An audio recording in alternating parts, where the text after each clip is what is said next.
que evidentemente nos va a demandar pues diseñar nuevos escenarios, ¿no? Escenarios seguramente muy conservadores, escenarios muy optimistas, pero sobre todo, y particularmente la parte que me llamó la atención, el desarrollo de escenarios disruptivos, ¿no? Aquellos escenarios que cuestionen la forma en que hoy día se está desarrollando el mercado de energía. Seguramente los expositores dirán bastante sobre el tema, ¿no? Cómo se está desarrollando, cómo se plantea el futuro energético en el Perú, ¿no? De lo poco que he visto, no soy experto en el tema, pero sí soy ingeniero mecánico y estoy un poco leo el tema de energía. Evidentemente, muchos estudios uno los revisa y parece prácticamente a futuro más de lo mismo, ¿no? O sea, no se condiciona, no se analiza factores de cambio. Por ejemplo, no se evalúa si los sectores económicos que van a demandar a futuro energía van a seguir existiendo, por ejemplo. En una perspectiva del sector energético, pues tenemos que trabajar a 30, 40, 50 años. Y hay que preguntarnos si los sectores que hoy día pues demandan existirán a futuro. Entonces es un buen planteamiento y creo que ahí el colegio tiene mucho que aportar, ¿no? Bueno, voy a presentar primeramente al ingeniero Julio Cáceres para que dé las palabras de bienvenida.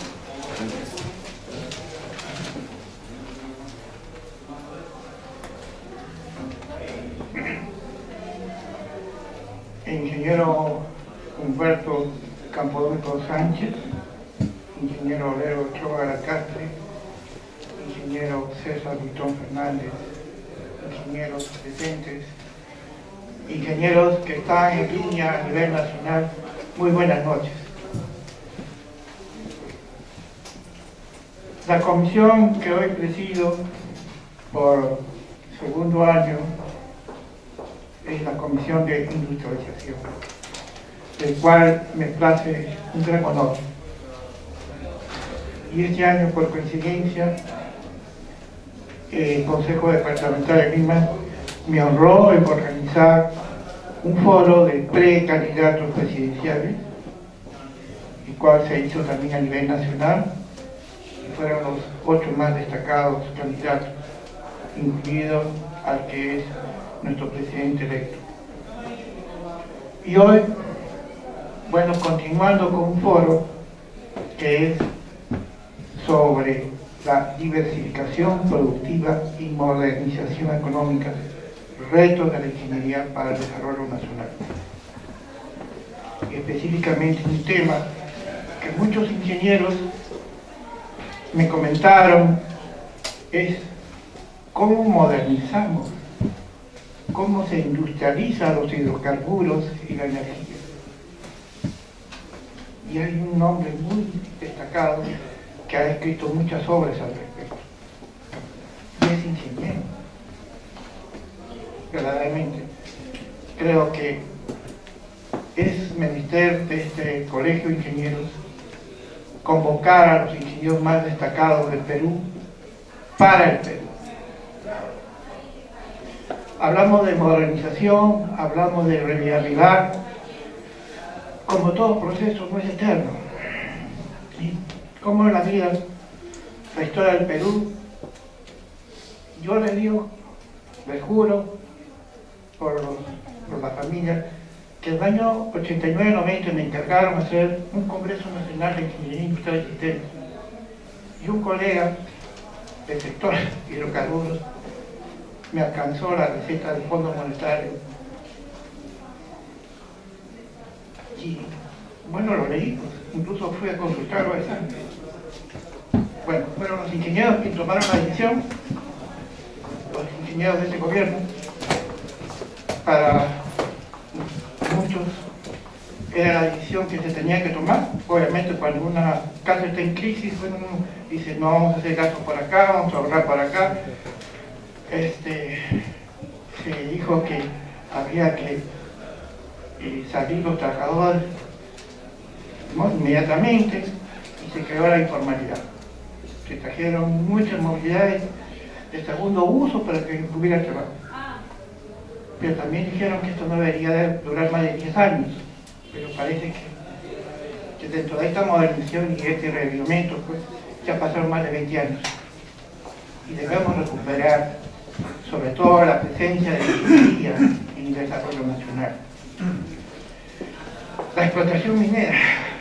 Acá recordando un poco que la Escuela de Ingenieros del Perú se creó por los mineros, ingenieros mineros, civiles, y la tercera especialidad fue los industriales. Parece que hay momentos en que nos olvidamos que muchos dicen que Perú es minero, pero no hay un ministro minero, o en el GIMI no hay un ministro ingeniero. Entonces un poquito, en cierto, deseamos los éxitos, pero deseamos los éxitos para el país, y el país necesita la presencia de los ingenieros. No quisiera más dar algunas opiniones, porque acá están los más brillantes, digo así, expertos en tratar este tema de hidrocarburos y energía. Han ocupado puestos muy importantes y actualmente, así es que me place, a nombre del Colegio de Ingenieros y la Comisión, dar por iniciado esta conferencia y dar la cordial bienvenida. Gracias.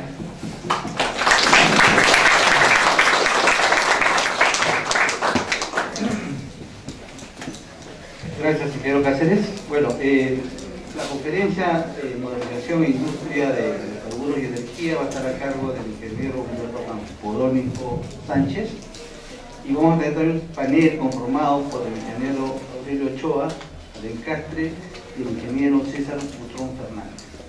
Voy a presentar primeramente al ingeniero Humberto Campodónico Sánchez, ¿no?, que va a ser nuestro expositor hoy día.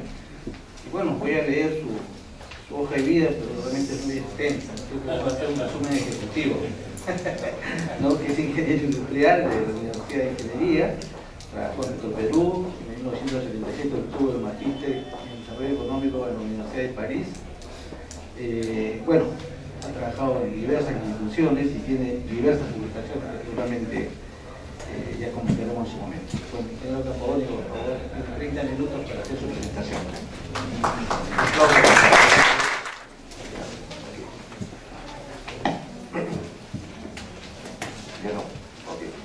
Bueno, muchísimas gracias por la invitación.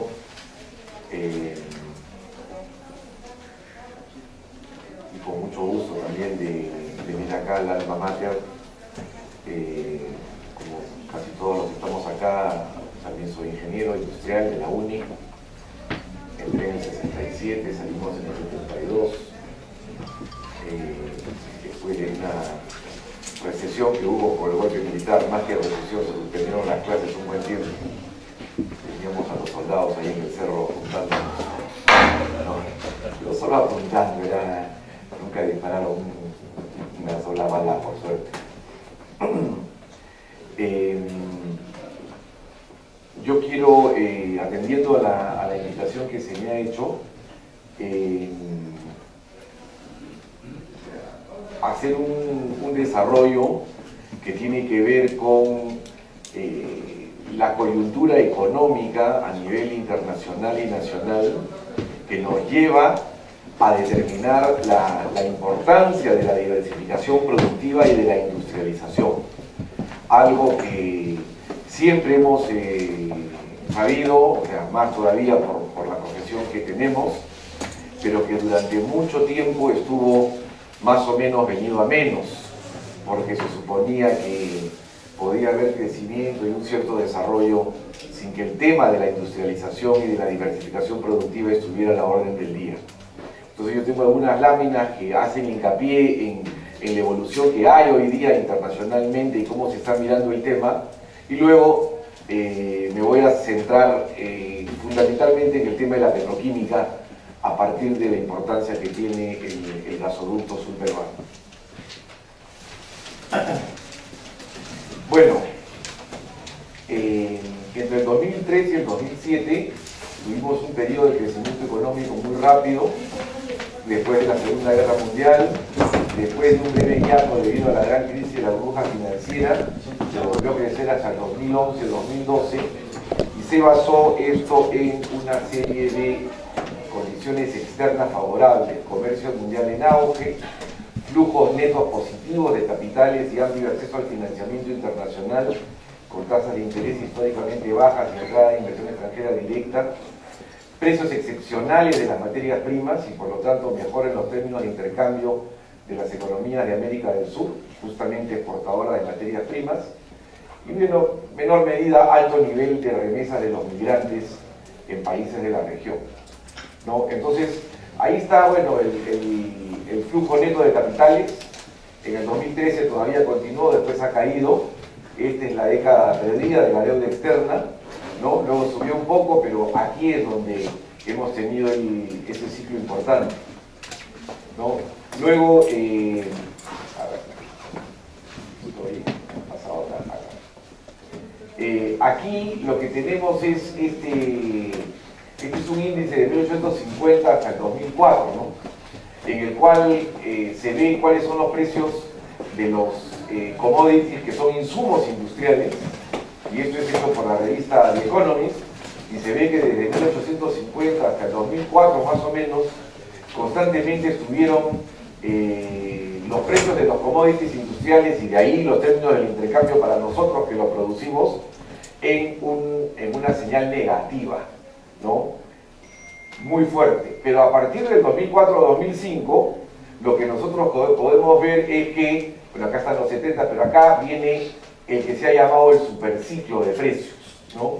El petróleo subió, pero luego ha bajado, los metales también subieron acá, cayeron un poco en el 2008, subieron y cayeron antes que el petróleo, ¿no? Y luego la agricultura tropical y no tropical tuvo aumentos no tan grandes como las que sí tuvieron los metales acá y el petróleo, ¿no? Este es el llamado superciclo, el que ha hecho, digamos, unas entradas de divisas muy grandes, al mismo tiempo también ingresos tributarios, ¿no? Y aquí lo que está planteado es la ganancia en términos del intercambio, ganancias y pérdidas. Esto es de CEPAL, ¿no? Del 2003 al 2013. Quien más ganó en el 2003 al 2008 fue Venezuela. Luego, en el mismo periodo, o sea, en el periodo completo fue Venezuela también. Chile ganó muchísimo por el cobre. Bolivia también por el gas, ¿no? Sobre todo por las reformas que hizo. Colombia por el petróleo. Perú en todo el periodo también. Perú no tiene tanto petróleo, sobre todo por términos de intercambio. Sobre todo esto es cobre, oro, plomo, plata, zinc, hierro. Ecuador por el petróleo. Brasil, Argentina ya menos, porque no son países que hayan tenido tantas materias primas, ¿no? Ha tenido soya y algunos temas, pero estos son los que ganaron, ¿no? Fundamentalmente en esa época, ¿no? Ganancias y pérdidas de términos del intercambio. Entonces aquí el superciclo tiene una gran importancia, sobre todo porque, y ahí está el tema, ¿no? El crecimiento económico de China a partir de su proceso de industrialización, lo que llevó al enorme aumento de la demanda de las materias primas. China representa, por ejemplo, el 50% del consumo mundial de aluminio, plomo, cobre, níquel, zinc, estaño y acero. De aquí me voy a adelantar. Estos son los mayores, o sea, los mayores productores de minerales, ¿no? Aquí tenemos una lista de los 5 más grandes al 2010. Acá tenemos bauxita, está Australia, China, Brasil, Guinea, India. Acá tenemos plomo, China, Australia, Estados Unidos, Perú, México. Cobre, Chile, el más importante, Perú, China, Estados Unidos, Indonesia. En níquel, Rusia, Indonesia, Filipinas, Australia, Canadá. En zinc, China, Perú, Australia, India, Estados Unidos. En estaño, China, Indonesia, Perú, Bolivia, Brasil. En hierro, Australia, Brasil, China, India, Rusia, ¿no? Entonces, es interesante ver cómo como minerales, ¿no? Perú ocupa pues un lugar acá, aquí en plomo está cuarto, en cobre está segundo después de Chile, en níquel no tenemos, en zinc estamos segundos, en estaño estamos terceros y hierro, bueno, tenemos muy poco hierro, ¿no? Pero ahí se ve pues claramente la manera bajo la cual tenemos una importancia grande a nivel internacional en este tema, ¿no? Y China misma también es una gran productora. Pero lo que asombra, y ese es el proceso de industrialización de China, Acá están los 5 más grandes consumidores, ¿no? En el año 2010. Entonces, aluminio, China, Estados Unidos, Japón, Alemania, India, ese año, ¿no? En plomo, China, con 44%, y miren a Corea del Sur, ¿no? Y a la India que se mete por ahí. Cobre, China, Estados Unidos, Alemania, Japón, Corea del Sur. Níquel, China, Japón, bueno, todo es China, pues zinc, China. Estaño, China. Acero, China. Y miren a Surcorea, ¿no? A Corea del Sur también, por dónde está. Entonces, eso es lo que explica el superciclo, ¿no? Es China que se está industrializando y que desde ese punto de vista se está convirtiendo en una potencia mundial. Y lo que se comienza a criticar ahora, aunque muchos lo hemos hecho desde antes, fue que ese superciclo para nosotros fue muy buenos precios, muy buenos ingresos tributarios, ¿no? Y muy buen chorreo hacia diferentes sectores económicos y sociales, pero de industrialización, casi nada, ¿no? Entonces, ese es el tema. Yo creo que este lo grafica muy bien, ¿no?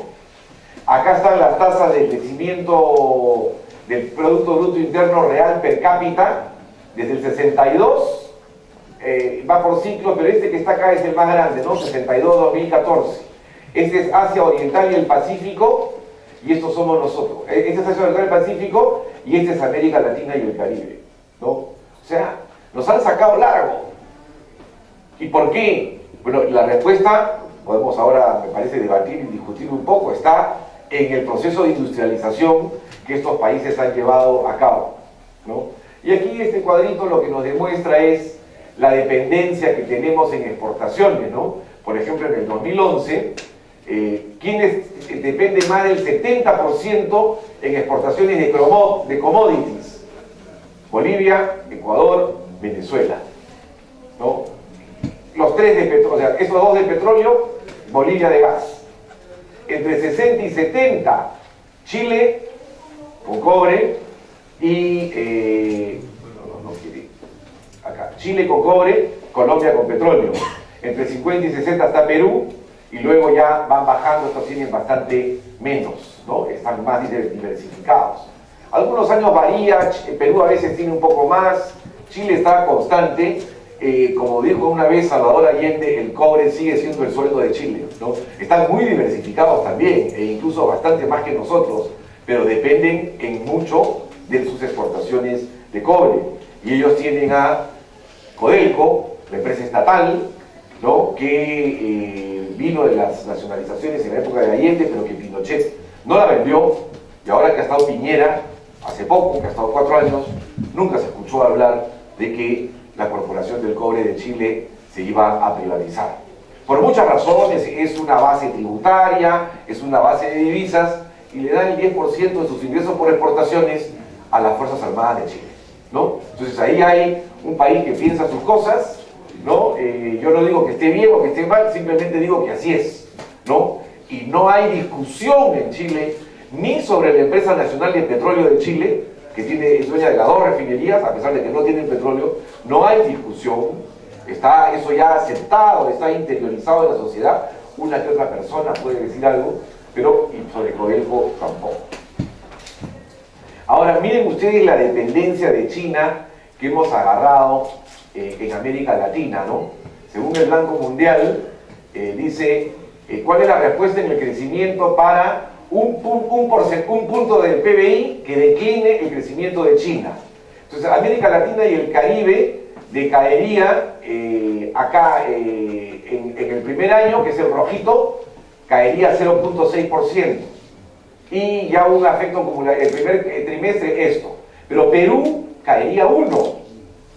Argentina caería 1%, sobre todo por la soya, ¿no? Brasil un poco menos. México ya bastante menos, y Colombia también, porque Colombia está más diversificada en su... No que más que diversificada, sino que el petróleo le exporta más a Estados Unidos, ¿no?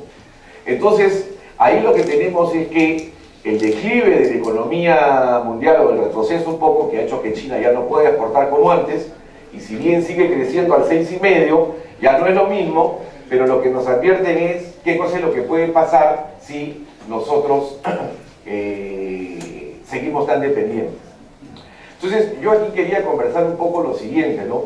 Que hay dos tipos de crecimiento exportador, el del sudeste asiático y el de América Latina.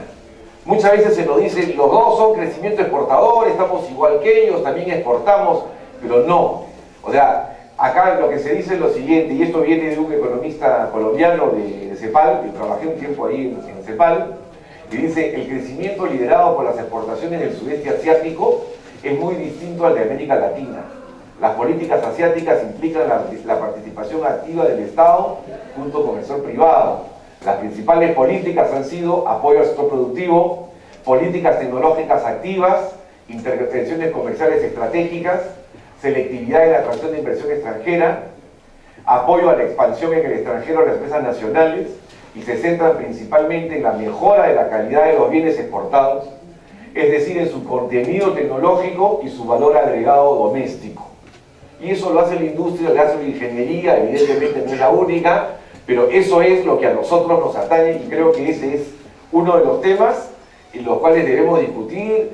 Ahora, por ejemplo, el presidente electo, Pablo Kuczynski, ha dicho que va a ir a la China como primer país una vez que haya sido electo, y que va a impulsar que se hagan acá refinerías de cobre para refinar el cobre peruano, de las empresas que lo extraen, ¿no? Esperemos que así sea, aunque habrá que pedirles a estas empresas, que son las dueñas del mineral, ver si quieren refinar acá o no, porque hay mucha capacidad ociosa afuera. En todo caso, me parece un buen planteamiento de Kuczynski. Eso lo digo directamente, me parece un buen planteamiento como idea. No sé si se podrá materializar, pero el hecho de buscar mayor valor agregado doméstico es importante. Eso no fue lo que sucedió en América Latina, pues el crecimiento ortodoxo, liderado por las exportaciones, implicó la especialización de acuerdo a sus ventajas comparativas estáticas, los recursos naturales, con menos oportunidades para la diversificación y el mejoramiento de la calidad de los productos.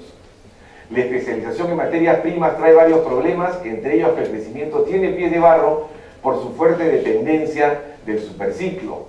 Eso lo vivimos hoy en el Perú. Otro es el abandono de las políticas de apoyo e impulso al sector productivo, lo que ha llevado a una prematura desindustrialización, ¿no? Entonces, si vemos este cuadrito de qué cosas es lo que exportamos, América Latina exporta sobre todo bienes primarios, a América Latina mismo, ¿no? Pero entre nosotros nos exportamos un poco de manufacturas importantes, y acá estas son manufacturas basadas en recursos naturales. Pero a China, ¿qué le exportamos? Bienes primarios, fundamentalmente, y luego manufacturas basadas en recursos primarios, y en general es así. Y esta cifra de Estados Unidos está media cambiada porque está incluido México, y México cambia todo lo de América Latina, pero para tratar de decir que el tema no es solamente el Perú, ¿no? El tema es un poco cómo la región en su conjunto ha venido tomando esto. En síntesis, mientras los países asiáticos se industrializaban con nuestras materias primas, nosotros continuamos con el piloto automático sin tocar para nada el modelo primario exportador. Se creía que el crecimiento de la economía mundial, sobre todo de China, duraría varias décadas. Por tanto, ¿para qué tocar el modelo económico? Tampoco pensemos que el problema es solo de comprensión teórica, entre comillas.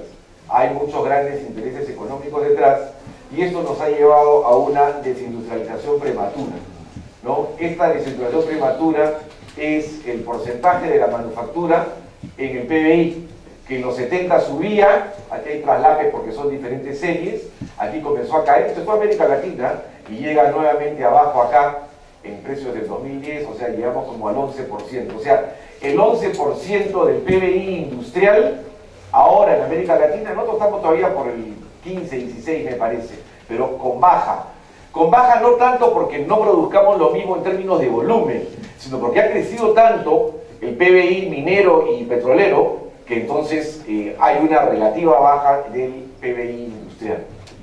Pero ahora ya terminó esa situación excepcional, las tasas han bajado, se afirma que hemos entrado en una nueva normal, donde las tasas de crecimiento económico serán más bajas, lo mismo se dice para China, algunos afirman que hemos entrado en crecimiento. Bueno, acá han bajado las tasas, ya. Ahora, lo que se plantea aquí es lo siguiente: no estaremos entrando en la trampa del ingreso medio, que se grafica así, que los países de ingresos medios altos que somos nosotros. Acá les voy a poner los ingresos, acá están los ingresos medios altos, ¿ya? Los países de ingresos medios altos, que son entre 4.120, esta es una clasificación del FMI del Banco Mundial, entre $4.000 y $12.700 al año, o sea, 12.000 serían $1.000 mensuales.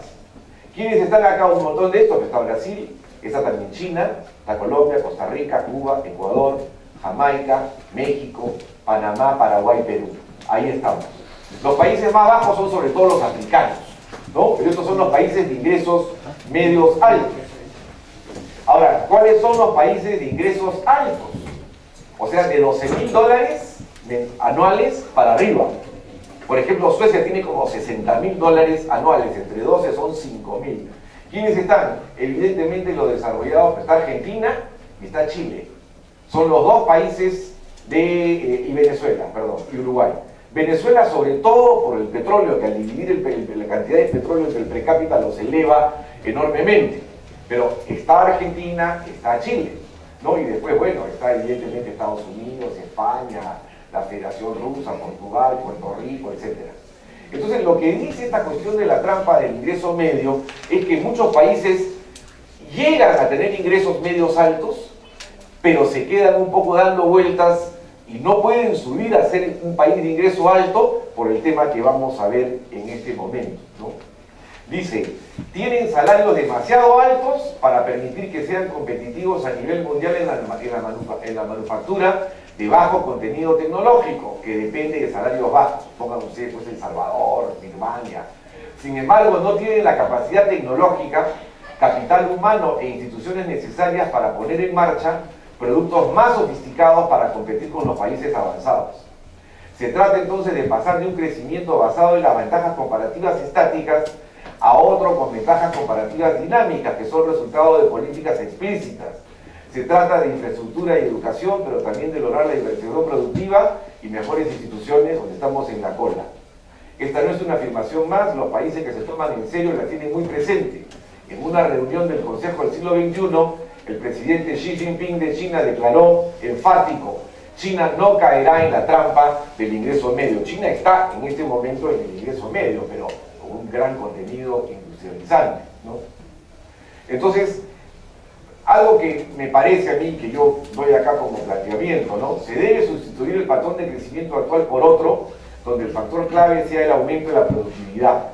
Si eso no se hace, los países se estancan y caen en la trampa del ingreso medio. Dice la literatura que en los últimos 65 años, solo 13 de 101 países de ingresos medios, altos como el Perú, pasaron a ser países de ingresos altos. Tienen salarios demasiado altos y ya no son competitivos a nivel mundial en la manufactura más primaria. Y no tienen la capacidad, bueno. Entonces aquí yo he sacado, esto es del Banco Mundial, este es un texto que ellos trajeron para la reunión que hubo el año pasado acá, del Fondo Monetario del Banco Mundial. Y entonces lo que nos dicen es que, a ver, las políticas que llevaron al Perú al estatus de Upper Middle Income, o sea, de ingreso alto, medio, no serán suficientes para continuar o acelerar el paso de la convergencia o el ritmo. La nueva máquina de crecimiento será más productividad junto con una serie de reformas estructurales.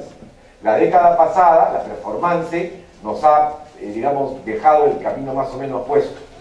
Y luego dice que para poder llegar a ser país de ingreso alto, o sea, para poder subir de 6.000 y tantos dólares per cápita a 12.000, tendría que mantener un promedio de crecimiento del 6.5% del PBI en los próximos 15 años para llegar a ser país de ingreso alto. O sea, estamos en 6.000 y algo. Para llegar a 12, eso es lo que están diciendo, tenemos que crecer al 6, ¿no? Durante 15 años.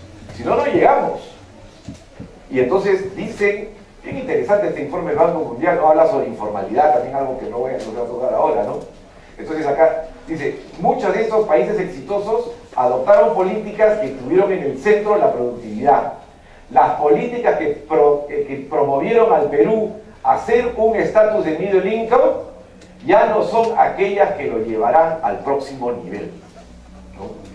Ya pues, entonces está a la orden del día cuál es la discusión. O sea, ya llegamos hasta aquí, ok, no miremos mucho para atrás, llegamos, somos país de ingreso medio alto.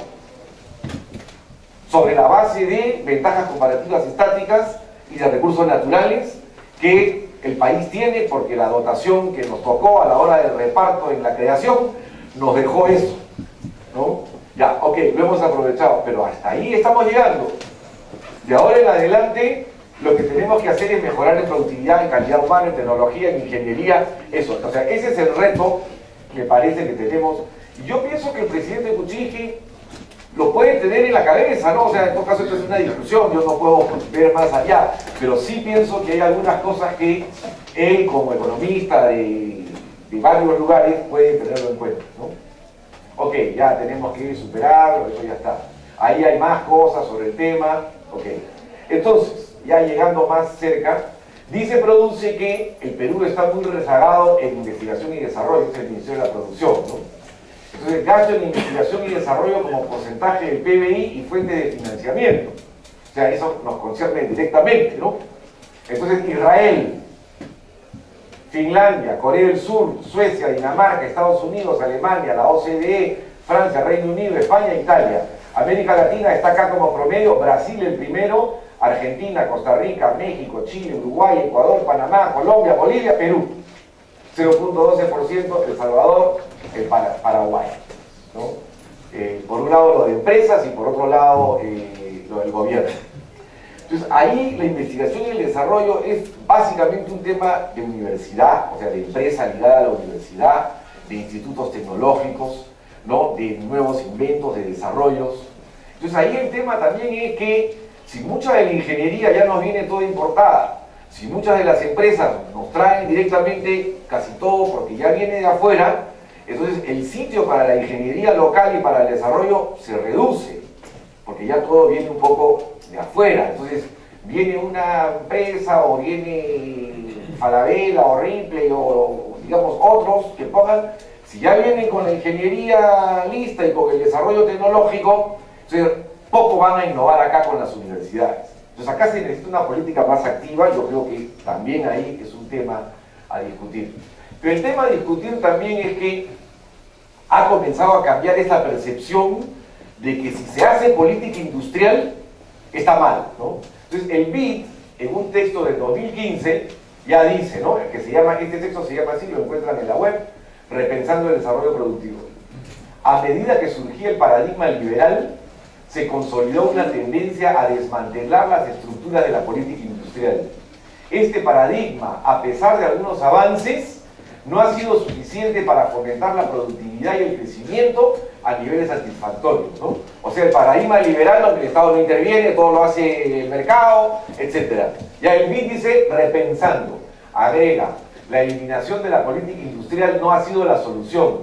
El replanteamiento actual del problema del desarrollo productivo no es un retroceso, sino un avance que busca diferentes enfoques para remediar los problemas de crecimiento que siguen afectando a América Latina. En buena hora, ¿no? Que el BID piense así, que el Banco Mundial, que nos comiencen a decir, oigan, ya pues, con políticas liberales, con ventajas comparativas estáticas derivadas de recursos naturales, llegaron hasta un punto, ¿eh? Más allá, ahí se van a quedar, si es que no innovan y van por otro lado. En el 2014, el Produce, y esto ya se ha convertido en, no en ley, es con decreto supremo, hay un Plan Nacional de Diversificación Productiva, ¿no? El ministro Piero Ghezzi es quien el impulsor, este plan ya está, yo no lo voy a desarrollar ahora, pero, o sea, uno de los temas que sí toca que hay que desarrollar es la petroquímica, y ese es el tema que yo voy a tocar ahora, sí, ahí voy a terminar. Ok, entonces, aquí estamos en lo del gasoducto, ¿no? Acá tenemos un tema, pues yo sobre todo voy a hablar, el tema fundamental es que ya se licitó el gasoducto, ¿no? Y más allá de los problemas de financiamiento que tiene ahora, ese financiamiento todavía no, ese gasoducto todavía no tiene gas, no tiene oferta de gas. ¿Por qué? Porque se ha licitado sin que esté asegurada la oferta. ¿Y por qué se ha licitado así? Porque yo me imagino, ¿no? El ministro Mayorga, que fue quien vio esto, el ingeniero Mayorga, como la molécula de gas es de propiedad de los licenciatarios, en este caso el lote 58, que era Petrobras, ahora es la empresa china, estatal, y el lote 88 es privado, entonces no había forma de asegurar directamente en el contrato que ellos digan que esa molécula va a pasar por ahí, porque como ellos son los dueños, ellos podrían decidir cualquier otra cosa. Podrían. Y de hecho hasta hoy no hay. Entonces la Contraloría, lo que es una cosa de locos, está cuestionando la licitación del gasoducto porque la licitación se ha hecho sin que haya oferta de gas predeterminada. En ese sentido tienen razón, pero a la vez tampoco se podría. En todo caso lo dejo para la discusión, eso, o sea, no hay. Entonces, el tema, ¿qué cosa es? Que se producirían, o sea, ingresos 20 veces mayores si ese gas se utiliza para la petroquímica, de acuerdo a lo que ahí se produce. Esto se podría realizar si el gas llega a la costa del sur y se instala la petroquímica del metano, a lo cual debe agregarse la petroquímica del etano, el insumo para la producción de artículos de plástico. Hay cálculos efectuados por la Sociedad de Industria que establecen claramente el crecimiento de las MIPES, el aumento de las exportaciones, el empleo y el avance de la liberación productiva, pues permite el posterior desarrollo de industrias relacionadas, como las fibras sintéticas y los líquidos refrigerantes, entre otros. Esto es un estudio de la Sociedad de Industrias, del Censo Industrial. Participan pequeñas y medianas empresas. Según el último censo industrial, 35 empresas que producen plástico en su forma primaria, y existen 35 empresas y 916 producen manufacturas. Aquí está una de las más importantes, Química del Pacífico, por ejemplo. De estas, el 77.8% son microempresas, mientras que 19.7 y 2.5% son medianas y grandes, que producen toda clase de artículos plásticos, comenzando por las bolsas hasta envases. Casi todas están en Lima. Esto cambiaría contribuyendo a la descentralización, si se va al sur, a algún lado entre Arequipa y Moquegua. Exportaciones. Otro tema clave es que no existe industria petroquímica en la costa del Pacífico, desde México hasta la Patagonia. Todos importan de la materia prima o del producto terminado. Bueno, México está acabando en la petroquímica, pero en la costa del Pacífico no. Las ventas internas de Colombia y Perú ascienden a 335.000 y 239.000 toneladas de polietileno, mientras que las ventas de Chile y Ecuador llegan a 395.000 y 138.000. A un precio de 1.500 la tonelada tenemos un mercado potencial de 1.600 millones de dólares anuales. Una parte sería cubierta por la petroquímica nacional, que puede seguir creciendo. Bueno, disminuyen importaciones. El Perú importó 395 millones de dólares de polietileno, que no incluye las importaciones de la petroquímica del metano, ¿no? Se aprecia la importancia de la petroquímica, tanto en términos industriales y en de conocimientos y empleo. La factibilidad es factible. El precio del etano, ahí hay un tema. El precio del etano se obtiene del gas. Los elementos para su formación están ya determinados por la legislación existente, estas leyes, pero es aquí donde es clave una política del Estado para esta industria naciente, como sucedió en Camisea. El tema es que el tubo que se está produciendo, que se está construyendo, no tiene un tubo de líquidos. Por lo tanto, el etano está metido dentro del gas, no está separado. En el que viene de Camisea están separados solo los líquidos, el etano también viene del gas. Entonces estamos quemando etano, ¿no? Estamos quemando todo el etano, el que se produce en Lima y también el que va a ir para allá. Ha debido haber un tubo de líquidos. Yo creo que acá Aurelio nos puede ilustrar más sobre ese tema, pero no hay tubo de líquido, va a tener que separarse allá. Y si es que hay petroquímica, ¿no? Bueno, los mercados objetivos, ya los señalé. Y bueno, acá está el polo petroquímico, en lo que puede haber de etileno, polietilenos, cloruro de vinilo, estireno, óxido de etileno, como petroquímicos secundarios o no básicos, cloruro de polivinilo, poliestireno, glicoles, y aquí toda la transformación en manufactura, lo que conocemos, las principales industrias de consumo final y el efecto multiplicador del industria del etano, 7.33 veces comparada con la venta de gas natural como combustible, ¿no? Por lo tanto, acá lo que tenemos, bueno, si vamos a ir a la diversificación productiva, si queremos otros motores, ahí tenemos el gasoducto, pero tenemos que, y en ese sentido, tiene que haber, pues, aquí yo todavía tengo algunas, bueno, hay una parte en Moquegua, otra parte en Hilo. Es una industria naciente. Sin el concurso del Estado para seguir precios de compra, infraestructura y localización, no saldrá adelante. ¿No? Entre Moquegua y Arequipa se van a comenzar a pelear a dónde va a ir la industria.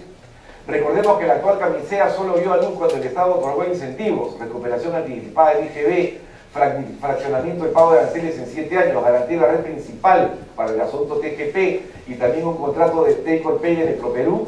para asegurar ingresos mínimos al 88. Lo mismo pasa ahora, es el Estado que tiene que ordenar, entre comillas, el proyecto de la petroquímica para que sea llevado a cabo por industria privada con la participación de Petroperú.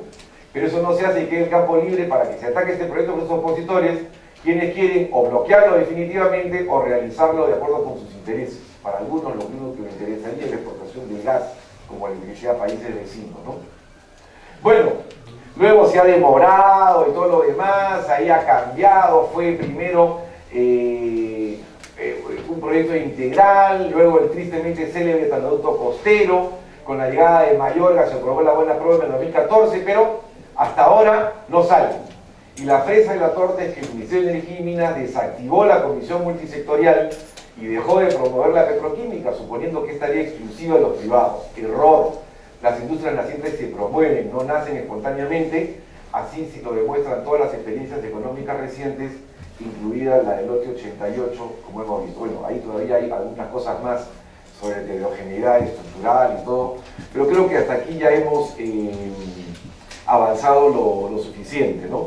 Lo que quiero decir en resumen de 30 segundos es que hemos venido creciendo de una manera muy importante con el llamado piloto automático, porque se industrializó China, y al industrializarse China compró nuestras materias primas y nuestras materias primas subieron de precio y todos felices con el piloto automático.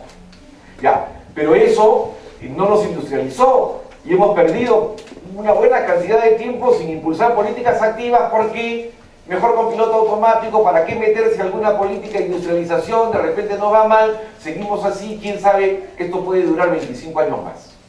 Bueno, no ha durado más, ¿no? Y ahora estamos enfrentando una situación en que hemos subido a país de ingreso medio alto, pero entonces ya no somos tan pobres como para atraer inversiones en manufactura de salario bajo, como los más chiquitos, pero tampoco tenemos la productividad, el capital humano, la capacidad de poder innovar y de crecer por productividad, como ya tienen los que ya tienen ingresos altos. Entonces, en ese dilema hay que promover industria. Ahí está el Plan Nacional. Yo creo que el ministro Guedes ha hecho una buena tarea ahí, hasta donde lo han dejado, porque yo creo que en este gabinete no tiene mucho sitio, ¿no? Y ahora, bueno, viene este nuevo gobierno que está planteando cosas interesantes. Está pues el Banco Mundial, el BID, todos lo están diciendo. Nadie dice que no deba haber minería ni petróleo, no se está planteando eso, ¿no? Siempre que haya licencia fiscal, social, ambiental, para nada. Pero al lado de eso, evidentemente que utilicemos esos impuestos tributarios, esa ganancia que tenemos de nuestro recurso natural para volcarla hacia procesos de industrialización, ¿no? Yo he querido dar acá simplemente de la petroquímica, seguramente habrán muchos otros que ustedes conocen mejor que yo, pero creo que esa discusión nos la merecemos, es el momento, vamos a tener un buen tiempo para hacerlo, y bueno, con esto termino y espero los comentarios y las preguntas y el caso. Muchas gracias.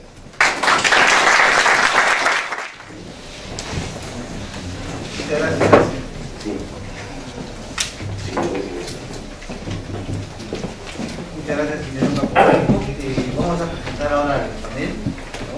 Conformado por el ingeniero Julio Ochoa, por favor invitamos a propone, y el ingeniero César Guzmán.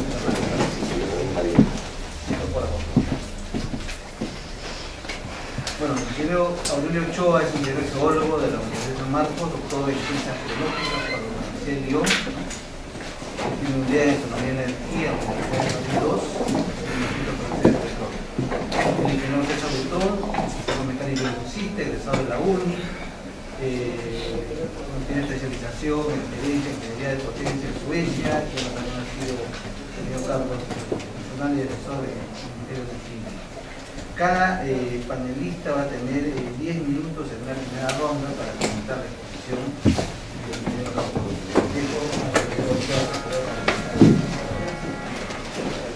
Colegas, muy buenas noches. En primer lugar, saludar, felicitar a los organizadores de este evento. Me parece un momento bastante oportuno, ¿no? Estamos próximos a un cambio de administración gubernamental. En consecuencia, me parece muy atinado. Bueno, felicitar lógicamente a nuestro expositor. Me parece que ha hecho una remembranza de una serie de datos económicos en este caso indicadores económicos. Y acá lo que quisiera resaltar es un detalle, digamos, hemos visto que al Perú lo sitúan en lo que sería un país de ingresos mínimos. Es algo parecido a lo que está pasando en Venezuela, ¿no? Entonces estamos viendo cómo se puede de hambre la gente y sin embargo estamos viendo, digamos, lo que ocurre en este caso en cuanto a ingresos altos, imagínense, inclusive bastante parecidos a algunos países europeos. Bueno, eso por un lado. Por otro lado, hay un tema interesantísimo, me parece, que se ha tocado respecto a lo que sería, digamos, la competitividad. Porque, ¿qué pasa? Digamos, como lo ha señalado Humberto muy bien, digamos, esos ingresos medios, bueno, eso es la parte de lo que, digamos, me gusta la cifra, ¿no? Pero hay un detalle interesante, y se ha hablado también de lo que sería la OCDE, el ingreso a la OCDE, ¿no? Entonces, recordemos una situación que debe preocuparnos, y creo que a la nueva administración que se hace cargo felizmente en unos días, en este caso, digamos, nuestra competitividad como país. Entonces, mucho se nos ha pintado durante los últimos 5 años nuestro próximo ingreso, que ya estamos prácticamente hace 48 horas se había señalado que en el 2017 estaríamos ya prácticamente siendo invitados a la OCDE y el año 2019 estaríamos, en este caso, incorporándonos a la OCDE. Bueno, en realidad, como peruanos, ¿cuánto quisiéramos que eso sea así? Pero lamentablemente las cifras justamente nos alejan cada vez más de ese exclusivo grupo que es la OCDE. ¿Y por qué razón? Porque precisamente en lo que corresponde a competitividad estamos pues en lo que nos corresponde, ¿no? En un nivel, digamos, del tercer mundo.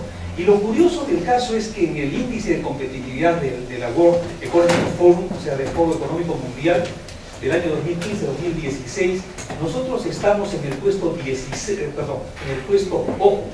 en el puesto 66 entre 140 países. Entonces, ¿qué pasa? Estuvimos el año anterior, el año 2014, 2015, en el puesto 61. Vale decir que hemos bajado 4 puestos de un año a otro, ¿no? Pero no solamente es eso, y ahora que salga, en septiembre, octubre, saldrá la nueva, ¿no? la nueva escala, seguramente estaremos un poquito todavía más lejos, ¿no? Entonces, eso lógicamente como peruanos tiene que apenarnos.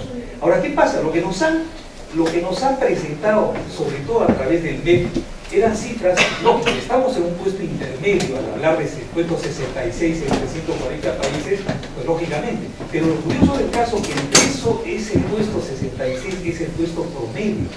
Entonces, por ejemplo, nosotros tenemos indicadores, o sea, parámetros, son 12 parámetros para ese índice de competitividad del web o de la web.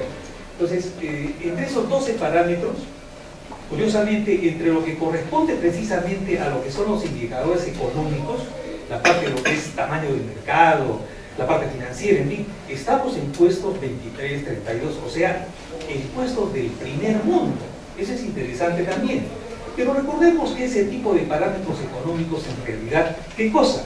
Esos parámetros no son pues algo tangible, no es algo que esto va a permanecer en el tiempo, dependiendo del tipo de gobierno que se tenga, ¿no es cierto? Lógicamente pudiese esto, digamos, descender muchísimo más. Entonces el promedio que se tiene de ese puesto 66 es considerando, en este caso, por ejemplo, el puesto 23 en mercado, ¿no? El mercado de la parte macroeconómica, en fin, los indicadores macros que se dan.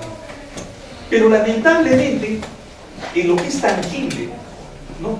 En lo que es, digamos, algo que va a persistir, como es infraestructura, ahí estamos en el puesto 86. En lo que es innovación tecnológica, estamos en el puesto 116. Es decir, estamos en los últimos lugares en los que debe, y en la parte de educación superior de igual manera. Entonces, lo que nos preocupa es que en cuanto se refiere a la comparación de lo que son los indicadores para la OCDE, estamos nosotros tan debajo en los indicadores tangibles, ¿no es cierto?, perdurables. Estamos tan bajo que lógicamente pues seguiremos soñando.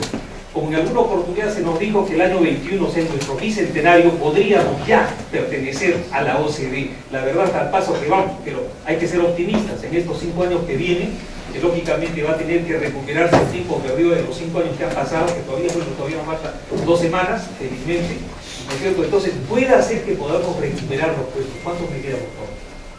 3 minutos. entonces tengo que apurar. Bueno, el tema es, voy entonces ir pasando a la otra parte. Entonces, con relación, digamos, a lo que corresponde a la competitividad, ese es un tema muy importante que seguramente el gobierno que se inicia dentro de pocos días, ¿no es cierto?, va a tomar en consideración, porque realmente me parece que lo que hay que tratar de digamos, alcanzar precisamente son esos objetivos, ¿no? Entonces, tangibles, decíamos, ¿no? Y en la parte de educación superior, la verdad es una pena. Fíjense, la CEPAL, por ejemplo, señaló que nosotros estamos en el puesto 33 de los 36 países de América Latina y el Caribe, 33, o sea, en la cola, en lo que es educación superior. O sea, lo que invierte el Estado en lo que es educación en general, ¿de acuerdo? Entonces, con esos parámetros, por favor, es decir, damos pena, y esa es una realidad la cual se nos ha ido, digamos, un poco cubriendo, señalándonos que estamos en el puesto 23 en el mundo con relación a lo que es la parte macroeconómica. Oiga, pero con eso vamos a vivir, por favor. Bueno, para ir terminando la parte del gasoducto sur peruano que se ha tocado, en realidad es una pena, efectivamente, que en este caso, digamos, esté en cierta manera paralizado por el momento con tanta publicidad que se hizo un momento, y lo que es más, no sé si ustedes recordarán cuando inclusive se puso el primer tubo en Quillabamba, y hasta el día de hoy creo que ese tubo lo han desaparecido. Yo estuve ahí, ¿no? Entonces, es una vergüenza, realmente, pero en fin. Bueno, de todas maneras me parece que el nuevo gobierno, ¿no es cierto?, ha ofrecido que todos estos grandes proyectos van a continuar al margen, digamos, de las otras consideraciones de tipo judicial o de tipo de contraloría, ¿no es cierto? Entonces, eso es, de todas maneras, una tranquilidad, y sobre todo en este caso, no solamente lo que correspondería al gasoducto subperuano, a la refinería, sino a Petroperú. Entonces, recordemos que ya hay una decisión política, y eso es lo que hay que aplaudir, una decisión política, porque ¿qué pasa? El actual gobierno que felizmente ya se va, estuvo preparando en realidad durante todos estos 5 años, ¿qué cosa? Para que Petroperú al final, ¿no es cierto?, digamos, estuviese en una situación tan calamitosa, con todos los ductos que hemos visto, el oleoducto no peruano, etcétera, etcétera, todo esto de derrames, que al parecer, no sé si han sido sabotajes, en fin, ese es otro tema, pero que al final el nuevo gobierno tuviese la mesa servida para poder emprender la privatización, ¿no es cierto?, de lo que es Petroperú. Pero felizmente en este caso, digamos, le resultó pues a la inversa de lo que pretendió al parecer el actual gobierno que ya se va, ¿no es cierto? Y hay una decisión política en este caso, no solamente para no privatizar Petroperú, sobre todo para modernizarla, para repotenciarla. Evidentemente que hay que hacer una serie de cambios en Petroperú, definitivamente, o sea, no puede estar como lo que está hoy día Petroperú, eso es totalmente cierto. Pero hay una decisión política en este caso, y eso es lo que hay que aplaudir, en que Petroperú no se privatiza, se moderniza, se reestructura, ¿de acuerdo? Bueno, creo que ya estoy en la final, es solamente la cuestión del etano que había planteado Humberto, señalar que nosotros tenemos un gas, y esa es la naturaleza que es un pródiga como el Perú realmente, uno de los más ricos gases en el mundo, fíjense, en el mundo, porque tiene 10% de etano. O sea, esa es una situación que normalmente, si ustedes, en el caso de Bolivia, en el caso de varios otros países, el promedio mundial es de 4 o 5% de contenido de etano. Y en el caso nuestro tenemos 10%, que lamentablemente, también como lo señaló Humberto, lo estamos quemando en este momento. O sea, no lo estamos aprovechando para poderlo industrializar. Ahora, lógicamente, ya lo que es la petroquímica del etano, ese es otro tema, porque en este momento, con el precio del shale gas y sobre todo con la existencia del etano, por ejemplo, precisamente en Norteamérica particularmente, entonces hace poco atractivo el desarrollo de la petroquímica, pero hay otras alternativas que se podrían ver. Bueno, creo que ya me excedí un poquito, así que disculpen. Gracias. Bueno, yo realmente me siento como pez fuera del agua en este tema que se ha centralizado en hidrocarburos, porque mi mundo es el mundo de la electricidad, así que mal podría opinar yo con semejantes expertos a ambos lados sobre hidrocarburos. Lo que voy a hacer es aprovechar para preguntarles algunas cosas, producto de mi ignorancia. Pero también algunos comentarios generales, no específicos. He escuchado que Humberto y acá mi colega Aurelio hablan sobre la necesidad de Petroperú, modernizar Petroperú, cómo es que otros países tienen empresas nacionales públicas de petróleo y no pasa nada, y acá en el Perú se le hace pues una persecución a la idea de que Petroperú sea una empresa fuerte y nacional, propiedad del Estado. y yo puedo, digamos, reforzar esa idea comentando algunos casos que, por ejemplo, en Corea del Sur al terminar la Segunda Guerra Mundial estaba mucho peor de lo que estaba el Perú en ese momento. Y luego Corea del Sur se desarrolló de una manera impresionante, y la empresa eléctrica de Corea del Sur, que hasta hace poco era una única empresa estatal, se desarrolló de tal manera que empezó con mucho menos que nosotros de potencia instalada, y ahora maneja más de 70.000 megavatios de potencia, mientras que el Perú estamos en máxima demanda de 6.500, ¿no? Y esa empresa ha sido estatal, y no pasó nada, y se desarrolló muy bien. Pero ¿cuál es la diferencia entre las empresas de esos países y las nuestras, o las de nuestro vecino de la parte oriental? Que ahí todo lo hacen, como se dice en la jerga gringa, by the book, hacen las cosas como debe ser. En cambio aquí tenemos que corregir un tema de cultura, que a veces las empresas estatales se convierten en botín.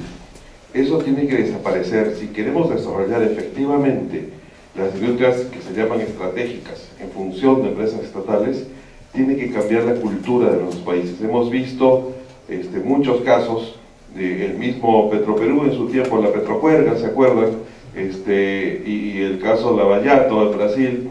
Entonces ahí hay un peligro que no es inherente a que sea empresa estatal, es inherente a la cultura de un pueblo, y la cultura de un pueblo esa la tenemos que cambiar nosotros, ¿no es cierto? Y tenemos que educar a nuestros hijos y a todos los que podamos, porque simplemente se convierten en focos de ver cuánta plata yo le saco a la empresa estatal en vez de ver cómo hago funcionar bien la empresa estatal. Entonces eso debería ser una condición sine qua non para poder hacer el desarrollo. Cualquier empresa estatal o privada debe tener eso. Entonces la empresa estatal no tiene ninguna diferencia con la privada. Los funcionarios estatales son igual de capaces. No sé si ustedes saben, pero la mayor parte de la distribución eléctrica en el Perú está en manos de empresas estatales, y está funcionando relativamente bien, pero los funcionarios estatales de esas empresas enfrentan más dificultades que los privados, porque además de la dificultad propia del negocio, tienen que enfrentar ley de contrataciones del Estado, Contraloría, SNIP, etcétera, etcétera. No pueden ni prestarse plata a largo plazo y tienen que hacer maravillas para sobrevivir. Entonces hay un tema ahí fundamental de cultura que hay que resolver para poder seguir con esa idea, y eso hay que ver la manera de resolverlo, con muchas propuestas de buen gobierno corporativo, con directores independientes, con una serie de temas que se pueden abordar, pero que habría que resolver.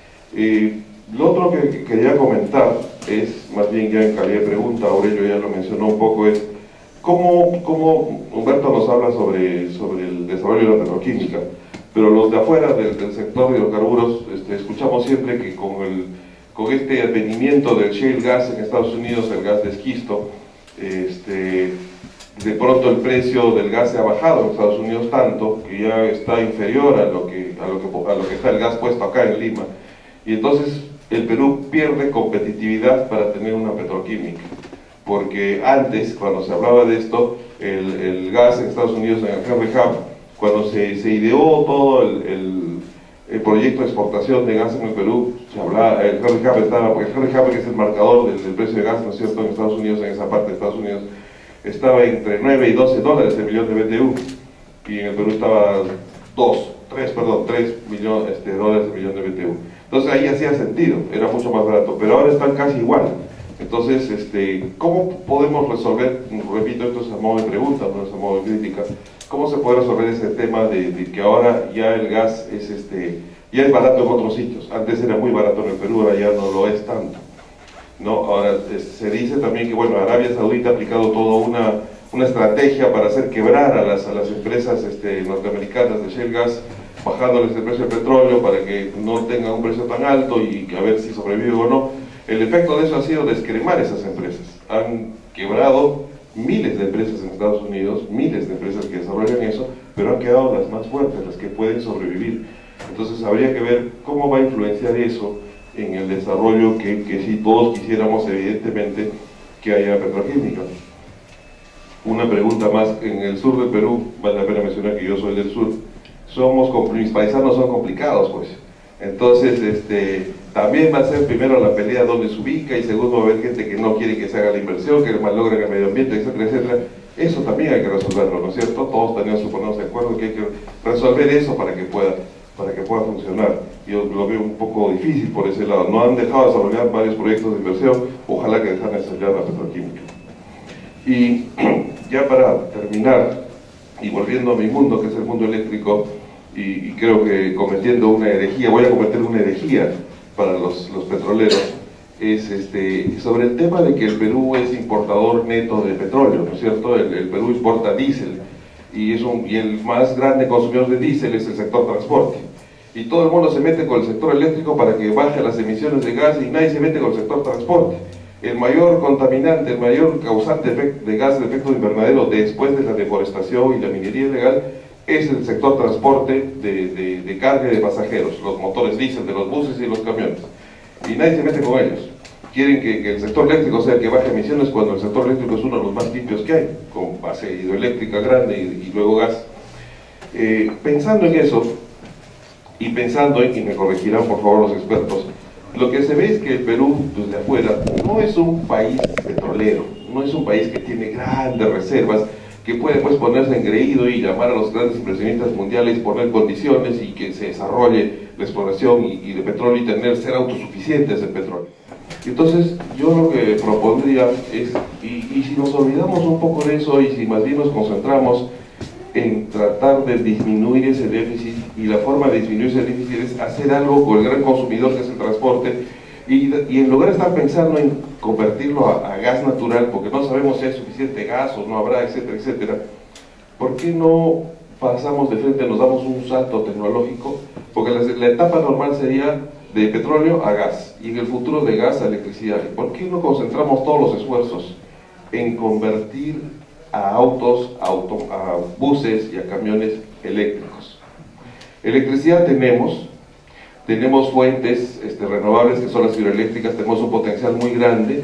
¿Por qué no que nuestro parque de transporte sea eminentemente eléctrico, con lo cual matamos varios pájaros de un tiro?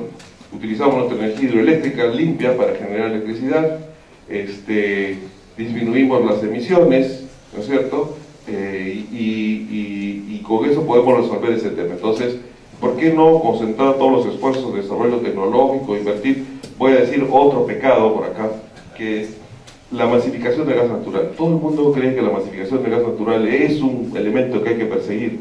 Mi opinión personal es que en el Perú está errado esto, porque ¿quién necesita de verdad gas natural en su casa? ¿Quién es el gran consumidor de gas natural en los países que la mayor parte de países que lo tienen? Es la calefacción. Y en el Perú, ¿quiénes necesitan calefacción? Y solamente es para la cocina. Entonces, y ya tienen GLP, y el GLP sin necesidad de gastar en enterrar redes que nos cuesta a todos un montón porque la pagamos todos en subsidios, les llega en bicicleta, les llega en moto, les llega hasta en burro, les llega el balón de GLP. Y entonces, ¿por qué invertimos tanto dinero y esfuerzo en tratar de llevar un recurso que realmente nadie lo pide porque todo el mundo sobrevive con su balón de GLP? Y yo creo que es un tema político el rebajar ese precio porque más se gastan en cerveza el fin de semana. ¿Y por qué no dedicamos todos esos recursos más bien a financiar cambios a vehículos eléctricos y pasar de frente a vehículos eléctricos y tener todo un corredor, por lo menos toda la Panamericana Sur, una serie de estaciones de recarga o de cambio de baterías para que por lo menos toda la Panamericana, perdón, no la Sur, toda la Panamericana alrededor del Perú, sea todo a través de vehículos eléctricos? Por supuesto, no esto no es para el siguiente año, sino pensando en el futuro inmediato, pero yo lanzo esa propuesta para discusión, por lo menos.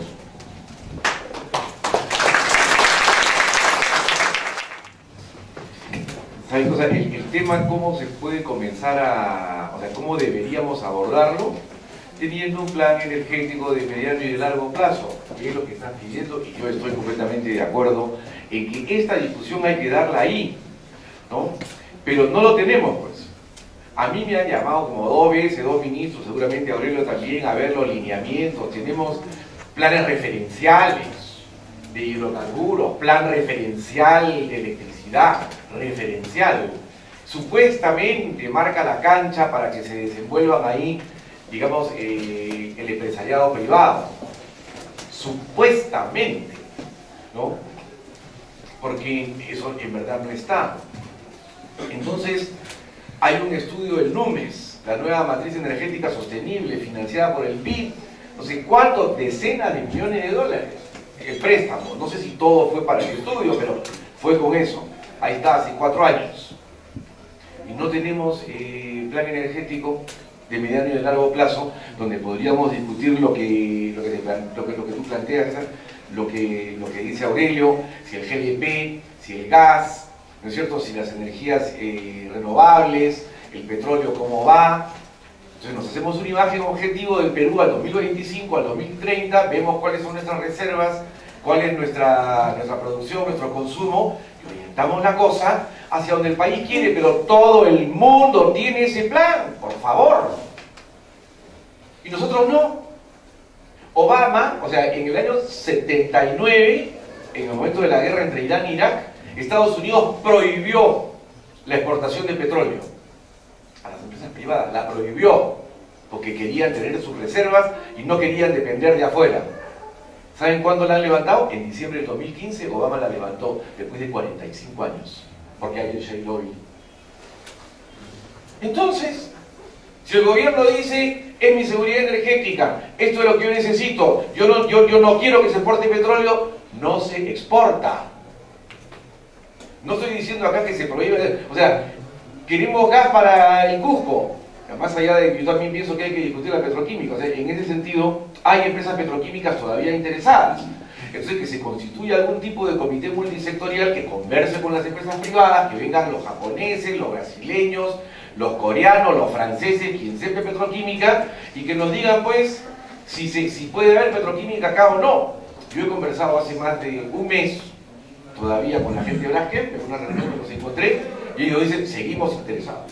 Ya, es verdad que habiendo bajado el precio del gas, etcétera, podría ser diferente. Ellos dicen que hay otras consideraciones, aparte específicamente del precio, del mercado, aquí, allá, los mercados aledaños, no lo sé, yo tampoco soy un experto completo, ni siquiera ni nada, o sea, conozco, pero no soy experto en petroquímica.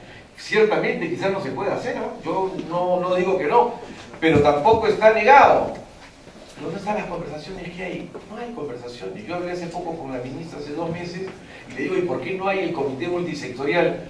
No, eso lo deciden los privados. Pero ¿cómo le digo? Camisea solamente salió cuando le dicen Tricorpey, la inflación acelerada, la recuperación anticipada del IGB, el fraccionamiento de aranceles en 7 años. Si no, ni la Shell misma te decía, la tasa de carga de retorno es 8%, con 8% yo no voy a entrar. Yo no voy a entrar con 8%. Y luego fue con Ocama y con Chamó, ¿no es cierto?, que se hizo el nuevo plan, que se hizo en el 99, que a fines del 99 se ganó, bajo Fujimori todavía, y en todo el 2000, al final, con el ministro Herrera Descalzi, ¿no es cierto?, con el ingeniero, se firmó ya bajo Paniagua. Pero se hicieron toda esta serie de cambios como incentivos para que la inversión sea rentable, ¿no? Entonces, bueno. Ahora, regreso entonces al tema, el tema de un plan energético mediano y largo plazo. ¿Saben por qué no hay? Porque si hubiera plan energético mediano y largo plazo, muchas empresas ya no pueden hacer lo que les da la gana.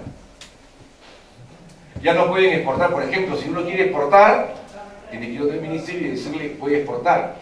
A ver, déjame ver el plan de mediano y largo plazo. No, nosotros queremos que haya gas acá, aquí es así, por lo tanto, te pago lo que te tenga que pagar, ¿no? O sea, no es el problema el precio, pero ese gas va a Arequipa, va a Puno, va a Moquegua, va a Tacna.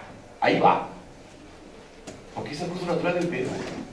Creo que somos los únicos, salvo Chile, que también tiene lo mismo en minería, donde no podemos decidir a dónde va nuestro recurso natural. No podemos. Y les doy otro ejemplo. Hace 3 años Proinversión ya licitó el norte, las ciudades del norte y las ciudades del sur. Fenosa ha ganado el sur, Promigas ha ganado el norte. Cuando yo estaba en Petroperú, se habló para que el Perú LNG haga un caño, para que el LNG, en lugar de ir al buque, vaya al camión cisterna, para que pueda ir 800, 900 kilómetros. Bueno, hasta ahora no se hace. 15 millones de dólares. Y no hay. ¿Y por qué? Porque el dueño de la molécula es Perú LNG. Igual no podemos hacer el ducto de GLP de Pisco a Lima, ¿cómo se llama? Aquí a Lurín o a La Tiza. Se posteriza se posterga la licitación por proinversión. Yo ya no sé cuántas veces me han invitado para comentar la próxima licitación del GLP, del ducto de GLP de Pisco a Lima. Y siempre se posterga. ¿Saben por qué? El Petro no le interesa vender el GLP directamente así. Y tiene sus intereses, y desde su punto de vista tienen razón. Pero en el tema energético, el Estado tiene que decidir pues cómo va, o vamos a estar sujetos a las mareas anómalas, que todos los días ya casi ahora las mareas anómalas demoran, suben los costos, etc. Bueno, termino en esto solamente sobre lo de Petro. Hay varias cosas que se han quedado, yo creo que está muy interesante la conversación. Si Petro necesita una reingeniería muy grande, necesita comportarse como una empresa privada, necesita capital privado, necesita salir a la bolsa, necesita que su presidente sea escogido a partir de una terna sobre la base de referencias técnicas de calidad profesional, como es en Colombia, como es en Chile. En los comités de compras y de inversiones debe haber gente del sector privado y debe manejarse sobre la base de los planes que se exijan, y no debe ser botín de las empresas del gobierno en turno, ¿no? No lo ha sido últimamente, pero sí es verdad que los antecedentes de las Petrojuegas y del alfombrado de Palacio y todo juegan en contra, y más aún ahora el prestigio de Petroperú, digamos, la manera como lo veía la sociedad, siempre fue la gasolina está muy buena, siempre llega aquí a los lugares más recónditos sin problema. Pero desde el momento del derrame, el golpe ha sido durísimo. Porque ver a la señora de la Amazonía con el petróleo, la flora, la fauna, etcétera, eso causa una impresión que es un golpe para mí muy fuerte para la empresa. Y que va a ser difícil revertir, y que está muy bien lo que ha dicho el presidente electo, que no se va a privatizar, que se va a modernizar, se va a repotenciar, y creo que necesitamos también una discusión en esa línea, ¿no? Porque si es que no es así, no va a tener esa legitimidad necesaria para seguir operando una empresa tan necesaria para el Perú. Gracias, ingeniero Campodónico. Bueno, tenemos una ronda final de 5 minutos para cada uno. Rápidamente creo que vamos a hacer lo posible. Bueno, respecto a la masificación de gas, todos los países, o casi todos, lo que utilizan son los recursos que los tienen en abundancia. Y aunque le parezca mentira, y en este caso, teniendo a mi lado a un electricista, en el caso de Estados Unidos, fíjense, Estados Unidos, ustedes sabían que Estados Unidos produce el 42% de su electricidad a partir del carbón. ¿Por qué razón? Porque lo tiene en abundancia. ¿Y qué contaminación y contaminación se produce a partir del carbón? Es un gran productor, un gran exportador. En el caso nuestro, nosotros somos pigmeos en lo que es producción de petróleo, ¿no es cierto? Pero somos súper petrolizados en lo que corresponde a lo que es el consumo, ¿no es cierto? Entonces, ¿qué pasa? Estamos repotenciando refinerías, etcétera, etcétera, mejor no me extiendo en esa parte. El tema es que tenemos en abundancia un recurso que lo estamos regalando, más de la mitad. Un 60% se exporta a precios, lógicamente, pues, 6-7 veces inferiores a los que rigen en el mercado peruano. Lo estamos y lo seguimos exportando todavía. En lugar de, precisamente eso, por ejemplo, canalizarlo, ¿qué cosa? Hacia el consumo nacional. Lo que debemos es masificar el uso del gas. No debemos hacer quemar el gas, lo que en este momento está ocurriendo. Recordemos que más o a veces el 53% de nuestra generación eléctrica, no me dejará mentir César, se produce a partir del gas. Más o menos en este momento están 49-51. Pero ¿qué pasa? Nosotros estamos consumiendo, estamos quemando ese gas que adicionalmente tiene el famoso etano, que hemos dicho en qué proporción se encuentra. Es decir, nos estamos dando lujo sin cuidar a las generaciones que vienen después, que nos dirán, oye, ¿qué pasó allá en los años 2017, 2016, 2015? Yo diría más, ¿qué pasó en el año 2011 al 2016? Pues simplemente habrá que decirle lo que ocurrió, ¿no es cierto? Entonces no se ha hecho absolutamente nada, o casi nada, en lo que corresponde a la masificación. Es cierto, si tuviésemos suficiente GLP, que ya estamos comenzando a importar cada vez más, ¿no es cierto? Y no lo tenemos, estamos produciendo al máximo y seguimos consumiendo cada vez más, teniendo otro recurso abundante, que es el gas natural. Y acá viene el tema de costos. Mientras estamos pagando por un GLP entre 30 y 40 soles, y a veces hasta 45 en algunos lugares, tenemos un gas natural que puede llegar a los hogares entre 10 y 12 soles, el equivalente energético de un balón de 10 kilos. Entonces, yo pienso que no hay mucho que pensar, y concuerdo en esto sí, en lo que corresponde, por ejemplo, a la electrificación de nuestro transporte, pero tendría que ser el transporte colectivo, los trenes, por ejemplo, esto de cercanías que lo ha anunciado el presidente electo, perfecto, que sean electrificados, por ejemplo, entre otros, ¿no? Entonces, pero a la vez, ¿qué pasa? Estaríamos utilizando como energético, en este caso domiciliario, y el transporte, entre tanto, una combinación de lo que sería la electrificación de estos trenes, ojalá que esto, digamos, en los 5 años se pueda avanzar, ¿no es cierto? Pero adicionalmente, para ir reemplazando los derivados del petróleo, que nosotros somos netos importadores en este momento, recuerden que producimos con las culpas en este momento 45.000, 40.000 barriles diarios y estamos consumiendo alrededor de 200.000 barriles. Entonces somos netos importadores, ¿no? De petróleo me refiero y productos petroleros. Entonces, ¿qué pasa? Si yo tengo un recurso en abundancia, como es el gas natural, si lo utilizo en lo que es el transporte, en lo que es la parte domiciliaria, en lo que es la parte industrial, seguramente tendremos gas pues, para más de 50 años. Pero si seguimos quemando y exportando, como en este momento se viene haciendo, quemando me refiero en cuanto a generación eléctrica, y exportando, como sabemos, el 60% de nuestra producción, ¿no es cierto? Entonces, lógicamente, esos 50, 60 años se reducirán de repente pues, a 16, 18 años, las actuales reservas. Pero seamos optimistas, tenemos suficiente gas en el subsuelo peruano y lo que pasa es que no hemos explorado lo suficiente, no hemos buscado lo suficiente. Entonces, lógico, el país prácticamente a nivel internacional tiene un estigma en este momento, está condenado como que fuese, digamos, una especie de riesgo geológico en el extranjero, ¿no? Entonces, como país, que lógicamente si no descubro, lógicamente, digamos, la imagen que proyecto al exterior, ¿qué cosa? Es un país que no tiene petróleo en el subsuelo, no tiene pues mínimo. Lo que pasa, no es que no tenga, lo que pasa es que no he buscado, y si no he buscado, no he encontrado, y si no he encontrado, no produzco, pues ese es el tema, y esa es, digamos, la ronda en realidad, como esta pequeña ronda que tenemos en este momento. Entonces, ese es el tema de fondo. No hemos explorado, hemos tenido una política petrolera lógicamente pues, de vaivenes y estamos teniendo la situación que ya estamos comentando. Hay un detalle interesante cuando se comentó respecto a la propiedad de la molécula. El Estado tiene un factor que es interesante tomarlo en consideración a futuro. Las regalías del lote 57, 58, y el caso del 76, pero sobre todo el 57, 58 que están alrededor de Camisea, tienen una regalía del 5%. Algo inimaginable, pues ese será quizá, digamos, un factor para negociar o renegociar contratos, porque eso no puede continuar. O sea, en el mundo no hay ese tipo de regalías para yacimientos que en realidad no ha sido pues una novedad que en esa zona, digamos, haya y hay, ¿no es cierto?, gas y líquido. Bueno, ahí rápidamente antes que un minuto de 120 segundos. El caso, por ejemplo, se señalaba, digamos, el caso de la masificación del gas. Un bonito ejemplo a considerar en un vecino nuestro, que tiene menos de la mitad de las reservas que tenemos en el Perú, menos de la mitad, y sin embargo, ese sí es un país gasificado, y es el caso de Colombia. Colombia tiene casi 7.700.000 conexiones domiciliarias, nosotros no llegamos ni a las 300.000. ¿No es cierto?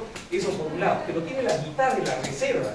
Y lo que es más, allí sí ha sido, y es una política de Estado la masificación del gas. Han aprovechado el recurso que tenían. Y ahora que ya comienza a terminarse el gas, pues simplemente van a importar, así de simple. Al igual como nosotros hace rato que estamos importando, ¿no es cierto?, petróleo y derivados. En consecuencia, no hay que asustarse de esa temática. Pero tenemos suficiente gas. Por lo pronto tenemos más del doble de Colombia, ¿no es cierto? Pero tenemos un uso pues mínimo en lo que corresponde a lo que sería la masificación. Entonces creo que es la oportunidad, y la verdad que tengo confianza en esta nueva administración, que es muchísimo más, no sé si 100 veces más profesional, ¿no es cierto?, que la que digamos está expirando, que evidentemente le falta poco, decíamos. Entonces creo que digamos toda esta cuestión de la masificación del gas, lo que es el repotenciamiento del petróleo, esos grandes proyectos como sobre todo es el gasoducto subterráneo, la petroquímica, etcétera, etcétera, debemos digamos tener esperanzas de que estos próximos años, los 5 y los siguientes que vendrán, seguramente tendremos noticias muy halagüeñas, sobre todo en este caso para los ingenieros. Gracias.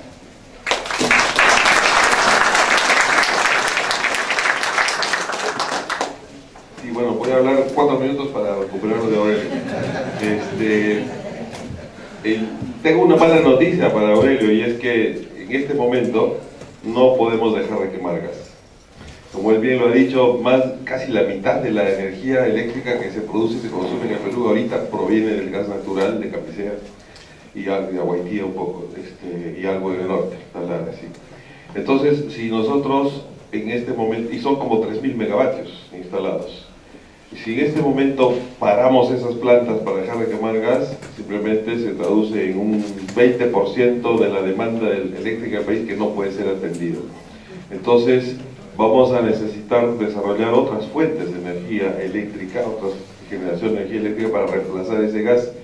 Idea que no disputo, pero hay que hacerlo. Habría que resolver un tema de las inversiones que se han hecho basados en ese gas, ¿no? O sea, ¿qué va a pasar con los inversionistas que pusieron su planta que va a quemar gas y que esperan tener una vida útil de por lo menos 15, 20 años para recuperar su inversión? Habría que resolver ese tema. Pero supongamos que se resuelve, lo principal es tener con qué reemplazar. Y afortunadamente ahí tenemos puras buenas noticias, ¿no es cierto?, en el largo plazo. ¿Por qué? Porque sí tenemos con qué reemplazar. Tenemos, es bien conocido por todos, un potencial hidroeléctrico muy grande y debiéramos desarrollarlo. Y tenemos pues también viento y sol principalmente. Geotermia tenemos poquito, es muy caro de resolver. Entonces lo que más tenemos es viento y sol, e hidroeléctrica. Pero cada uno tiene sus dificultades que tenemos que resolver. Y ¿saben qué? Lamentablemente ninguna es una dificultad técnica. Todas son dificultades de otro tipo, o económica, o social, o ambiental. Ahora cada vez es más difícil desarrollar hidroeléctricas. ¿Por qué? Porque se oponen los ambientalistas, o porque se opone la gente de la zona, porque dice, estás usando mi agua, no, porque no voy a dejar que hagas la central. Ese tema tiene que ser resuelto. Si el Perú no puede desarrollar su potencial hidroeléctrico, no le queda mucho más, porque si alguien les dice que podemos crecer a base de eólico y de solar, les está mintiendo, porque el eólico y el solar tienen una característica fundamental, que son energías intermitentes, que no son continuas ni permanentes. Dejan de producir en determinado momento, y en ese momento que dejan de producir, alguien más tiene que reemplazar lo que dejaron de producir, ¿no es cierto? Y si alguien más, ¿quién puede ser? Una convencional, o una hidroeléctrica, o una térmica. Preferible que no sea térmica, que sea la hidroeléctrica. Entonces, no podemos tener el 100% de la demanda del país atendida solamente a base de las energías renovables intermitentes. Entonces, lo racional es tener un mix donde deberíamos tener una gran base hidroeléctrica, lo poco que quede de gas natural hasta que se vaya siendo reemplazado por otra cosa, y sí, las energías renovables, eólica y solar, complementando todo eso, ¿no es cierto? Entonces, sí, se puede dejar de quemar gas en un plazo dado. Ahora una hidroeléctrica, desde que se lanza el proyecto, se consigue financiamiento y se termina de construir, ahora se toman como 7 años, ¿no es cierto? Las licencias, la gente, los talleres que hay que hacer, las dificultades sociales, la oposición, etcétera, etcétera, toma fácilmente 7 años desarrollar una gran hidroeléctrica. Entonces, mínimo unos 7 años, Aurelio, para que podamos dejar de quemar gas. Muchas gracias. Quisiera apuntar, si me permite, solamente una cosa. 30 segundos. 30 segundos. No, totalmente de acuerdo en que no va a ser una cosa pues brusca, absolutamente, tiene que ser algo gradual, pero hay que comenzar, y el tema es que también hay que comenzar la ley de concesiones eléctricas, porque no puede ser que en este momento no se puedan construir más hidroeléctricas, porque hay justamente la limitante económica. ¿Por qué? Por el precio del gas. El gas es demasiado barato para las eléctricas, entonces eso ha promocionado esta proliferación y este bosque de termoeléctricas en Chilca, entre otros. Pues no digo más.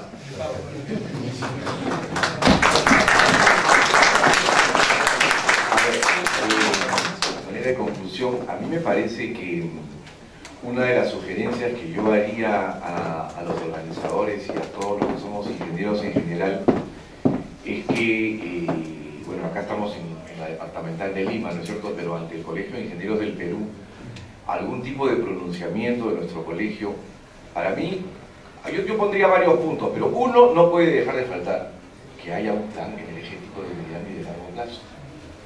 Tenemos que pedirle al presidente de la República, al ministro de Energía y Minas, o a la ministra, o a quien vaya a hacer, que esto se haga en 6 meses. O sea, eso está... Total, no quiero discutir sobre lo que se ha avanzado, lo que no se ha avanzado, pero si no tenemos ese mapa claro, entonces, por ejemplo, todo lo que son los autos eléctricos, a mí me parece fabuloso eso.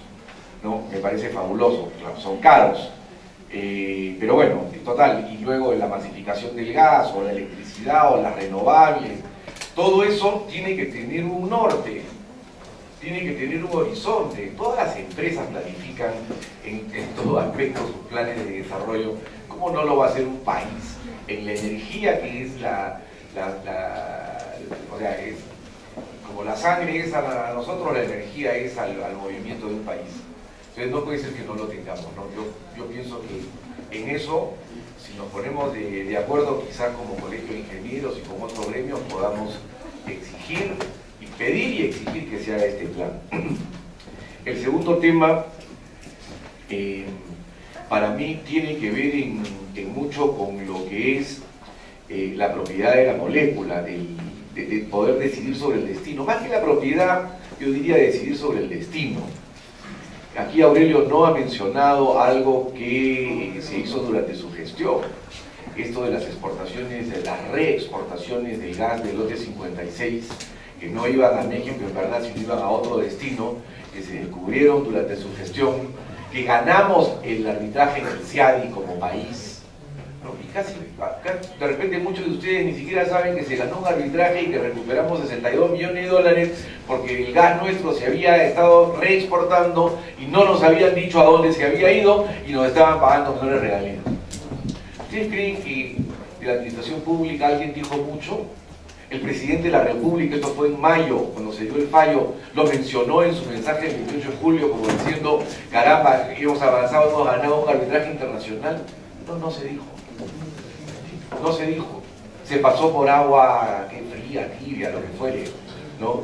Entonces ese es un tema fundamental. En estos momentos, por ejemplo, ya México licitó el último gasoducto que lo va a conectar con Estados Unidos, porque son varios. Ya, el último que llega a Guadalajara.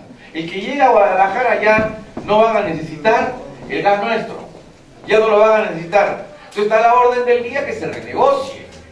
Evidentemente, o sea, primero por soberanía, pero ahora ya hasta por mercado, ¿no? Hasta por mercado, porque ellos van a tener el shale gas de Houston y del Henry Hub. Entonces, evidentemente que ahí hay un tema claro.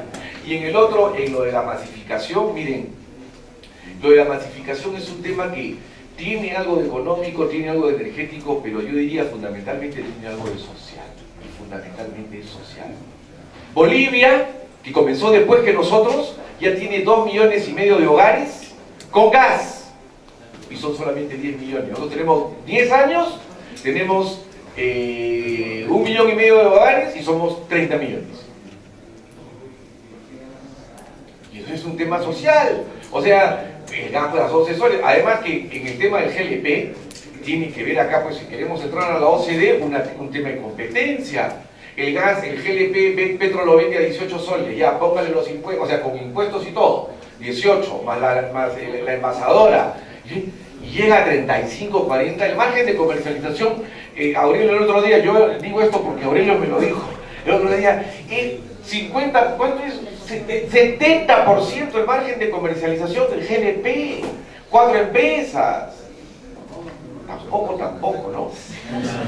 No, pues, no, entonces bueno, todo este tema nos lleva, ojalá que tengamos más oportunidades para conversar, hay temas muy interesantes, veamos lo que dice el gobierno, pero yo diría que nos vamos a comenzar a ordenar si tenemos un plan energético de mediano y largo plazo, porque nosotros nos reuniremos con otros ingenieros más y con otros que estén en el sector y se dirá, mira, Perú quiere, y este es el consenso, ¿no es cierto?, de aquellos que conocen el tema, esto quiere de gas, esto quiere de autos eléctricos, esto quiere de masificación, esto quiere de petróleo, y nos ordenamos, pues, ¿no? Y estas discusiones que están un poco sueltas, ya tienen una norma, y bueno, de alguna manera alguien los argumentos van a pensar, algunos más que otros, siempre habrá discusión, y luego sale un decreto supremo o una ley, y es ley, porque es el Perú.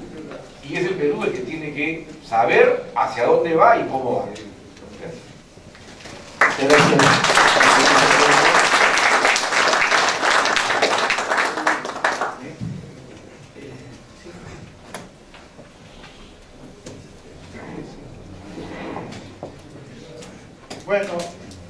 Realmente me siento muy agradecido y muy compensado el esfuerzo que hemos hecho. Miren, creo en 3 días, yo estoy seguro que hay muchos colegas que están viendo por el canal y hemos hecho que se difunda a nivel nacional.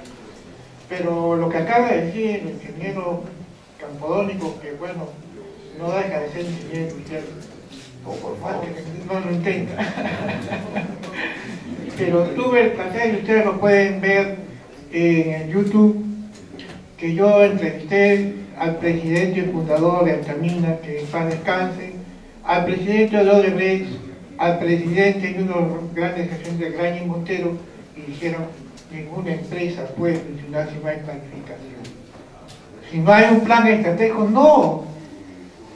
Pero, no sé, serán los mismos los economistas, con todo respeto, los economistas, pero los ingenieros pensamos en objetivos, en realizar, tenemos un norte.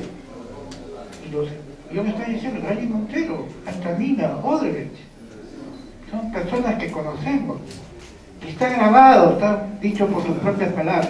Y dijeron ellos: el Colegio de Ingenieros es la institución que puede ser un plan estratégico nacional del Perú. Lo han dicho, está grabado, señor. No lo estoy diciendo yo. Desde la página web de YouTube. Y quiero también comentarle acá a nuestros distinguidos y brillantes expositores que este salón realmente se siente entusiasmado por su presencia, que cuando tuve la oportunidad, la honor de que se formara esta comisión, se hizo exclusivamente para presentar, en principio, una opinión del Colegio de Ingenieros, en caso del Consejo Departamental de Lima, al Plan Nacional de Electrificación Productiva. Bueno, lo escuchamos acá al ingeniero Guess, acá en este salón, lo dio en la Semana de Ingeniería de 2014. Y bueno, ¿qué le presentamos? Le dijimos: señor, todo respeto, etcétera, etcétera, porque ellos planteaban que había que ver solamente la parte productiva, la parte de pesquería y unas cosas más. Y yo, bueno, la propuesta que está escrita y recibida por el Ministerio de la Producción, dijimos: señores, hay que ampliar, porque los recursos que maneja el Perú son amplios. Como dice Fernando Villarán, es un mega diversidad de productos. Hay que incluir la energía, hay que incluir la petroquímica, que está incluido en el Plan Estratégico Nacional que está publicado. Hay que incluir también la parte de mejorar los costos, de la modernización administrativa, y está incluido. Modestamente, ahí está incluido. También está incluido la parte de la parte territorial. No se hace un estudio territorial.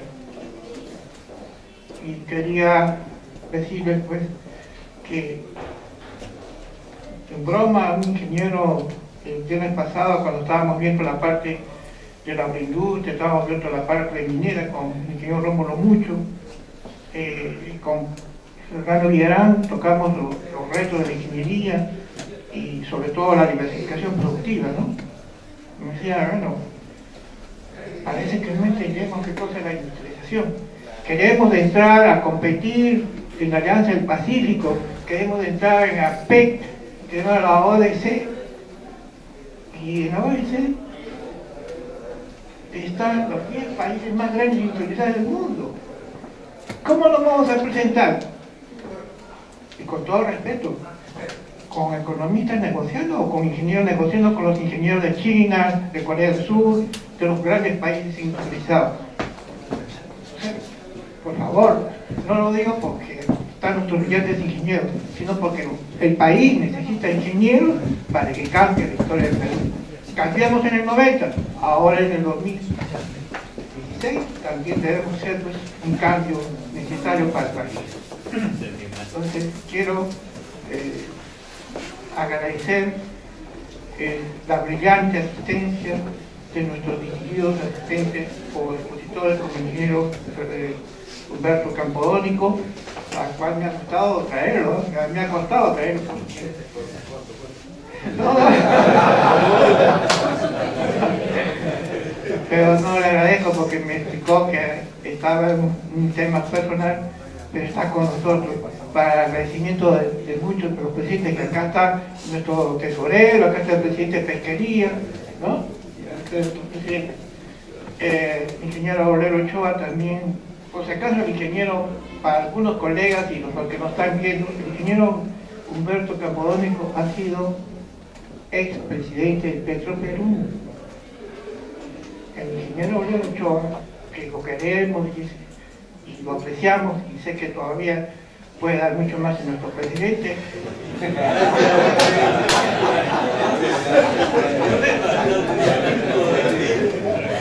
Y nuestro presidente no, lo dio por la edad.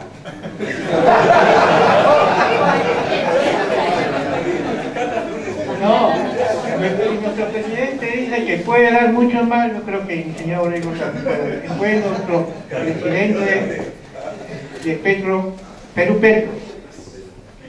Y el ingeniero César Butrón es nuestro actual presidente de COES. Entonces, están acá nuestros ingenieros, nuestros colegas brillantes, que pueden dar una opinión, nos pueden alegrar al país, al Perú.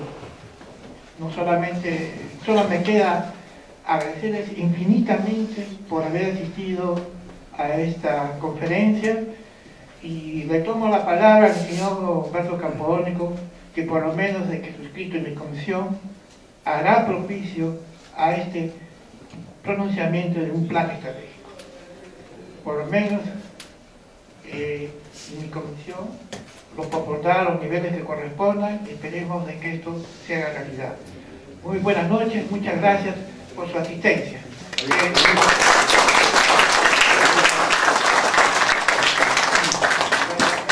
Tengo entendido que acá nuestro director tesorero tiene un mensaje de nuestro decano. Perdón, no hay pregunta, disculpe, una sola cuestión.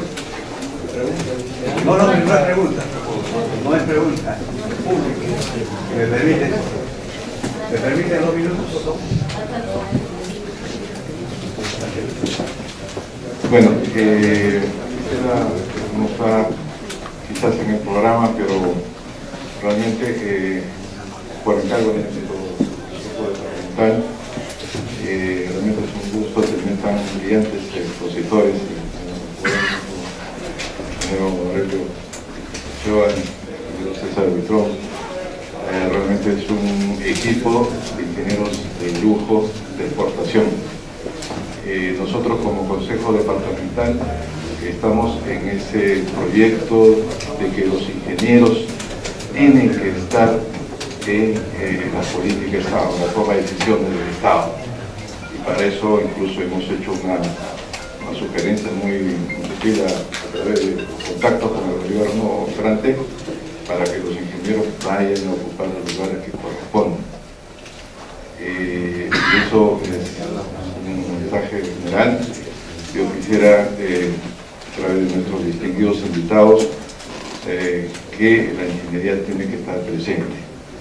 Sabemos que ya han pasado, especialmente en el sector de energía y minas, pues no hay profesional técnico, abogados, economistas, pero creo que quizás en términos populares decir, ¿no?, zapateros o zapatos, tenemos que lograr la ingeniería, el Consejo Departamental de Colegio de Ingenieros en general, tiene que buscar los contactos y los nexos para que la ingeniería nacional esté presente y maneje los temas técnicos. En ese sentido vamos a hacer los esfuerzos de hacer contacto con el